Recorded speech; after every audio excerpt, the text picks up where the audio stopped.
morning student. Today I will teach you chapter first matter in our surrounding part 6.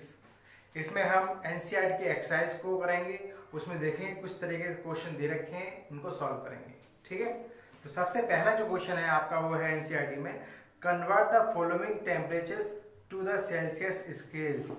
Celsius scale में convert करना हमने आपको सिखाया था। तो पहला जो क्वेश्चन है वो 293 है आपका, यानी 293 केल्विन दे रखा है। किसमें करना है हमें? डिग्री सेल्सियस में करना है। आपको रिमेम्बर होगा लास्ट वीडियो जो ऑलरेडी डिस्कस हो चुकी है उसमें हमने बताया है किस तरीके से हम इसको चेंज कर सकते हैं। अगर केल्विन से डिग्री सेल्सियस में करना है तो क्या करेंगे? 273 माइनस कर देंगे। क्या कर देंगे? 273 minus 293 minus 273 which is equal to 3 में से 3 गया 0, 9 में से गया 2, 20 डिग्री सेल्सियस। यानी कि जो टेम्परेचर आया वो क्या है आपका? 20 डिग्री सेल्सियस। ओके, तो अगर केल्विन से डिग्री सेल्सियस में करना है क्या करेंगे? 273 माइनस कर देंगे। सेकंड क्वेश्चन जो इसी में है 470 केल्विन, ये आप अपने आप खुद करेंगे। ठीक है, नेक्स्ट क्वेश्चन है आपका convert the following temperatures to the Kelvin scale. इसको किस में करना है? केल्विन में। अब क्या कर देंगे? 273 ऐड कर देंगे। तो पहला जो क्वेश्चन है ए वो है आपका 25 डिग्री सेल्सियस। किसमें करना है? केल्विन में। क्या करें? 273 ऐड कर दीजिए। 25 प्लस 273 मींस 298 केल्विन। एक यहां हमने करके दिखा दिया, दूसरा आपको खुद करना है। ठीक है, सेकंड क्वेश्चन है 373 डिग्री सेल्सियस, उसको हमें किसमें करना है? केल्विन में। ठीक है, खुद से कीजिएगा। क्वेश्चन नंबर 3 देखिए, give reason for the following observation. कुछ ऑब्जर्वेशन दे रखे हैं, उनके रीजन बताना है कि ऐसा क्यों है। तो ऑब्जर्वेशन क्या है कि naphthalene balls disappear with time without leaving any solid. जो नेपथलीन बॉल्स होती हैं जिसको हम बाथरूम वगैरह में यूज करते हैं, वही जो नेपथलीन बॉल्स हैं ये डिसअपियर हो जाती हैं और कोई भी सॉलिड बाकी नहीं रहता। ठीक है, तो ये नेपथलीन बॉल जो है ये रूम टेम्परेचर पर, जब रूम टेम्परेचर हो तो रूम टेम्परेचर पे क्या हो जाती है? सब्लिमेशन प्रोसेस दिखाती है। क्या दिखाती है? सब्लिमेशन। और सब्लिमेशन का मीन्स क्या है? वो प्रोसेस जिसमें कोई सॉलिड डायरेक्टली कन्वर्ट हो जाए किस फॉर्म में? गैस फॉर्म में, या गैस से सॉलिड में, तो उसे कहते हैं हम सब्लिमेशन। तो ये अब सॉलिड है, सॉलिड जो होगा वो रूम टेम्परेचर डायरेक्टली किस में हो जाएगा? गैस में हो जाएगा। जब कोई चीज सॉलिड से गैस में कन्वर्ट हो जा रही है तो क्या कोई सॉलिड बचेगा? कोई चीज बचेगी? नहीं बचेगी। ठीक है, तो because of sublimation naphthalene balls convert directly solid state to gaseous state. ठीक है, इसलिए आप ये कह सकते हैं कि कोई ये डिसअपियर हो जाती है, कुछ भी बाकी नहीं रहता। सेकंड क्वेश्चन जो है इसमें ये है we can get the smell of perfume sitting several meters away. यानी कि परफ्यूम की जो स्मेल होती है अगर मैं यहाँ स्प्रे कर दूं तो बाहर तक आपकी चली जाएगी, या बाहर किसी ने स्प्रे किया तो यहाँ तक मुझे स्मेल उसकी आएगी। ऐसा क्यों है? इतनी दूरी होने के बावजूद भी ऐसा क्यों है? तो आपने देखा होगा जो गैस होती है उसका जो डिफ्यूजन रेट होता है वो ज्यादा होता है लिक्विड से और सॉलिड से। डिफ्यूजन मतलब कि पार्टिकल्स का डिफ्यूज होना, बिखरना, एक दूसरी डायरेक्शन में फैलना, फैलना भी कह सकते हैं। तो डिफ्यूजन का मतलब क्या? फैलना। तो इसका जो डिफ्यूजन रेट होता है सबसे ज्यादा हाई होता है किसका? गैस का। और परफ्यूम क्या है? गैस फॉर्म में। जैसे ही हम स्प्रे करेंगे तो उसके पार्टिकल्स जो हैं वो किस में मिल जाएंगे? आपके उसके पार्टिकल्स आपके एयर के पार्टिकल्स में कंबाइंड हो जाएंगे, उससे मिल जाएंगे। और एयर तो एक जगह नहीं रह सकती। जैसे यहाँ जो एयर है वो अब हमेशा यहाँ रहेगी ऐसा तो है नहीं, यहाँ से किसी दूसरे स्थान पे भी जाएगी, तो एक जगह से दूसरे जगह को ये बदलते रहेंगे। इसी तरीके से वो जो आपके स्मेल वाले पार्टिकल्स हैं वो एयर के साथ एक जगह से दूसरी तरफ ट्रांसफर होते हैं और हमें उसकी स्मेल, जो परफ्यूम की स्मेल होती है वो आती है। ठीक है, इसके बाद क्वेश्चन नंबर 4 है आपका arrange the following substances in increasing order of forces of attraction between the particles. इसमें दे रखा है वाटर, शुगर एंड ऑक्सीजन। क्या क्या दे रखा है? Water, sugar and oxygen. Water, sugar and oxygen. ठीक है, पूछा गया है आपका, दोबारा देख लीजिए। Arrange the following substances in increasing order of force of attraction. किसमें फोर्स ऑफ अट्रैक्शन ज्यादा होगा, आप जानते हैं किसमें होगा, सॉलिड में। तो आपको ये देखना तीनों में से कौन सी चीज ऐसी है जो सॉलिड है। तो आपका आंसर आएगा शुगर। शुगर जो होती है वो क्रिस्टलाइन फॉर्म में होती है, सॉलिड फॉर्म में होती है। इसके पार्टिकल्स जो होंगे फोर्स ऑफ अट्रैक्शन में ज्यादा होगा, ठीक है। तो शुगर में सबसे ज्यादा फोर्स ऑफ अट्रैक्शन होगा। उसके बाद किसमें होता है, लिक्विड में।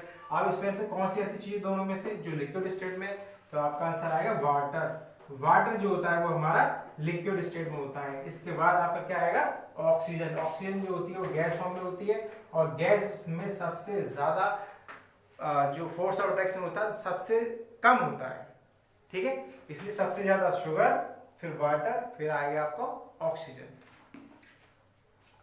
इसके बाद क्वेश्चन नंबर 5 देखिए, what is the physical state of water at. What is the physical state of water. Water की फिजिकल स्टेट बतानी है हमें। कुछ टेम्परेचर्स दे रखे हैं। तो जो पहला टेम्परेचर है वो है आपका 25 डिग्री सेल्सियस।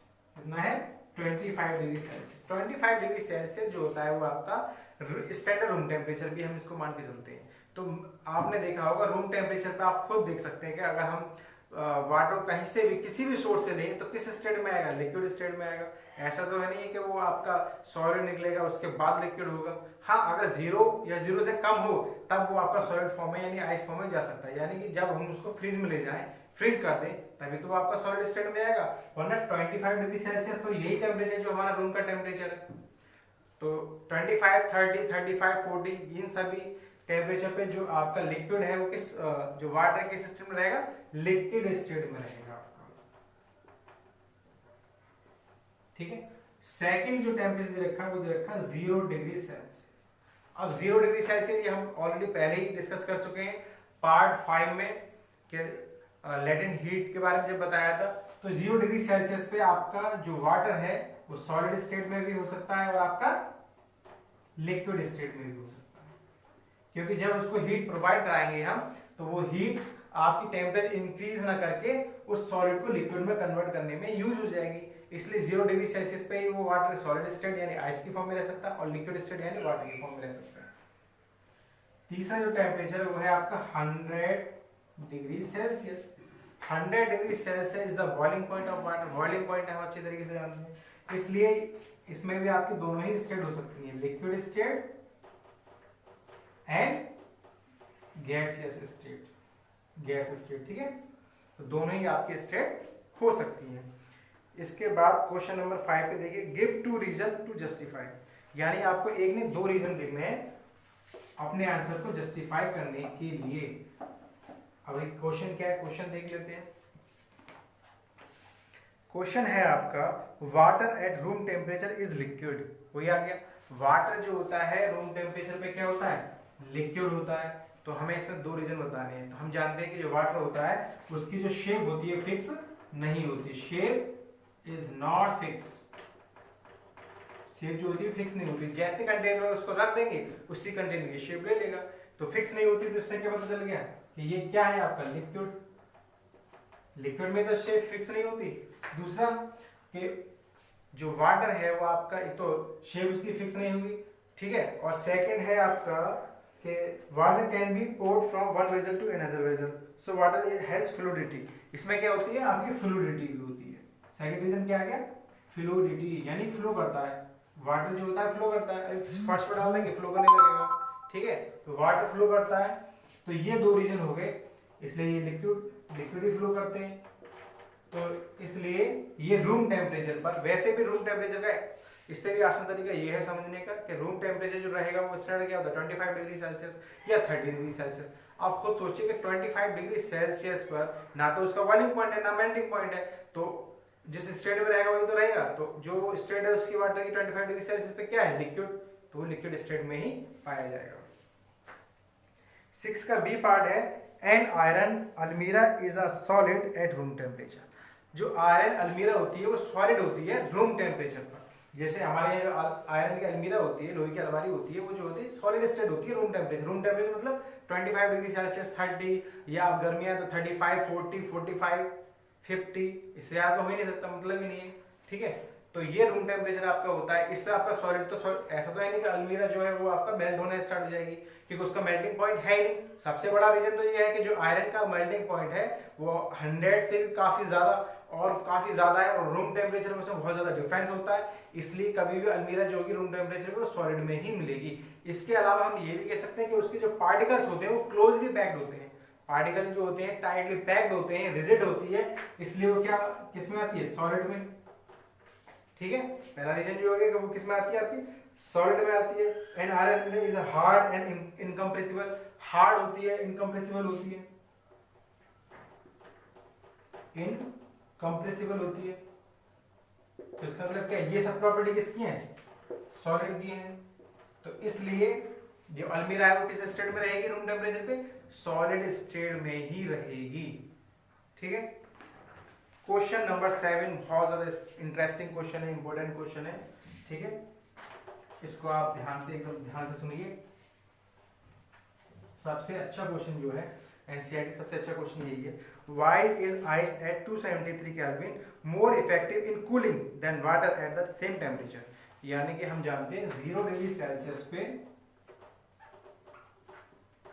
जो वाटर होता है आइस फॉर्म में होता है, और 0 डिग्री सेल्सियस पे ही जो वाटर होता है वो आपका लिक्विड फॉर्म में होता है, ये लिक्विड फॉर्म में होता है।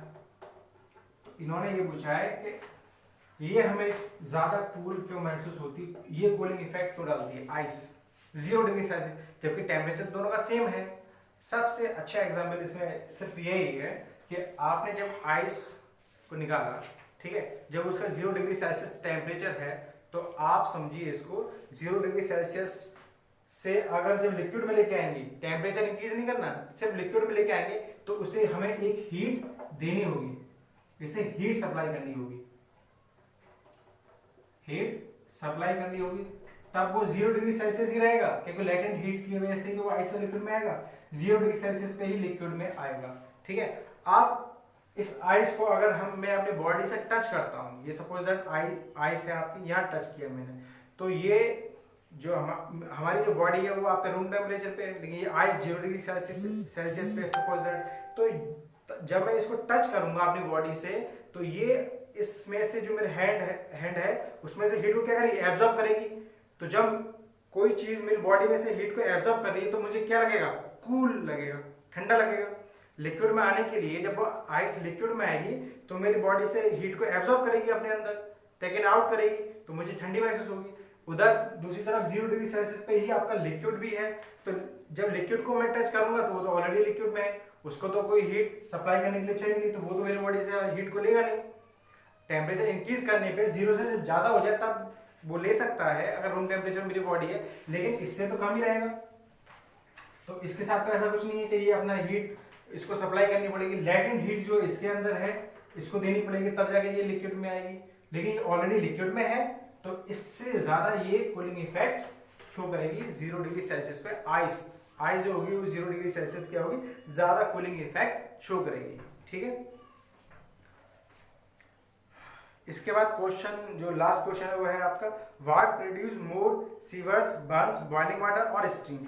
बॉइलिंग वाटर या स्टीम, इन दोनों में से कौन सा ज्यादा हमें बर्न करेगा। ठीक है, तो एक तो आपको बॉइलिंग वाटर है, बॉइलिंग वाटर का मतलब क्या है कि कोई वाटर है जो बॉइल हो रहा है आपका एक टेम्परेचर पे, ठीक है, और ये आपकी स्ट्रीम है। जब स्ट्रीम में अगर मैंने हाथ लगाया तो स्टीम क्या होगी, स्टीम मेरे हाथ, अब किस गैस, ये किस स्टेट में, ये स्टीम जो है वो आपकी गैस स्टेट में है। ठीक है, स्टीम में भाप है ये, तो जब मैं ये हाथ पे आएगी तो ये भी क्या करेगी, सेम इसी की तरह है, ये भी टेम्परेचर क्या करेगी, वहां से अपने लेटेंट हीट जो होती है उसके टेम्परेचर को पहले तो एब्जॉर्ब करेगी उसको, तब वो लिक्विड स्टेट में आएगी। यानी कि स्टीम क्या है, भाप है, तो स्टीम जो होगी पहले बॉडी से, जब मैं हाथ लगाऊंगा, कोई भी चीज हो, कोई भी आपकी कोई भी दूसरी चीज हो सकती है, जब उसके संपर्क में आएगी, उसके कांटेक्ट में आएगी, तो उससे एब्जॉर्ब करेगी हीट, तब वो लिक्विड स्टेट में आएगी। ठीक है, लेकिन ये तो ऑलरेडी बॉयल हो रहा है वाटर, ठीक है, तो ये बॉयल हो रहा है, तो ये तो ऑलरेडी लिक्विड स्टेट में, बॉइलिंग पॉइंट लास्ट नहीं है, भाप में बदला नहीं है, सिर्फ बॉयल हो रहा है। ठीक है, इसका मतलब क्या, इसको तो हमें वो हीट, ये जब किसी बॉडी या कंटेनर के संपर्क में आएगा तो ये तो एब्जॉर्ब करेगा नहीं, तो इसलिए जो ज्यादा जलाने वाली चीज होगी इन दोनों के कंपेयर में क्या होगी, स्टीम। स्टीम जो होगी बॉडी को वो ज्यादा बर्न करेगी, सीरियसली बर्न करेगी, ठीक है।